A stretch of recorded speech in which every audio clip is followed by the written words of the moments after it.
tan a की value दे रखी है हमें √2 - 1, कुछ अपॉन में नहीं तो अपॉन 1 मान लेंगे, तो p अपॉन b जो है वो हमें दे रखा है √2 - 1/1। परपेंडिकुलर को मान लिया हमने √2 - 1 इंटू के, और बेस को हमने मान लिया k। 1 के मतलब k एक ही बात है। हाइपोटेन्यूज का स्क्वायर होता है परपेंडिकुलर का स्क्वायर प्लस बेस का स्क्वायर। तो हाइपोटेन्यूज का स्क्वायर हो गया परपेंडिकुलर मतलब √2 - 1 इंटू के, इसका स्क्वायर प्लस बेस हो गया k का स्क्वायर। देखना ध्यान से देखना, इसमें से के स्क्वायर तो अलग ले लेते हैं और अंदर बन गया √2 - 1 का स्क्वायर प्लस के स्क्वायर, ऐसे का ऐसा ही।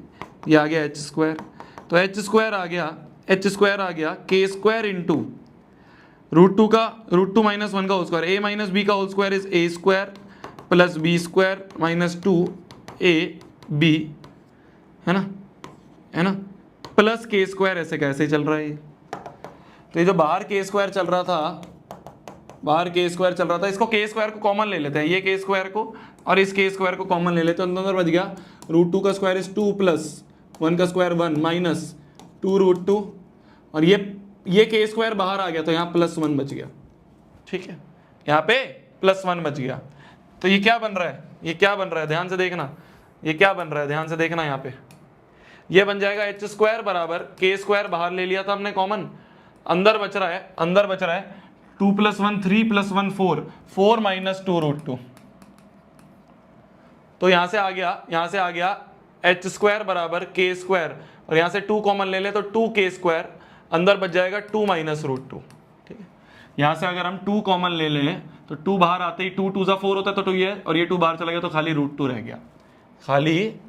रह गया, तो यहां से h की वैल्यू आ गई square root of 2k square 2 minus √2। ये आ गया। इस पूरे में से के स्क्वायर जो है वो बाहर आ जाएगा, क्योंकि वो स्क्वायर है तो वो बाहर आ जाएगा, और अंदर आ जाएगा 2 टाइम्स √2 माइनस √2। ये आ गया हमारा हाइपोटेन्यूज। थोड़ा सा बड़ा लग रहा है हमें कि भैया कैलकुलेशन बहुत ज्यादा है, पर हो जाएगा। ठीक है, क्या हो गया, हो जाएगा।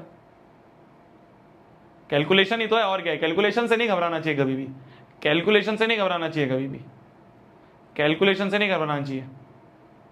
ठीक है, और जब भी कर लो एक बार वापस वेरीफाई कर लो क्या मैंने सही करी है। √2 - 1 का whole square a square plus b square minus 2ab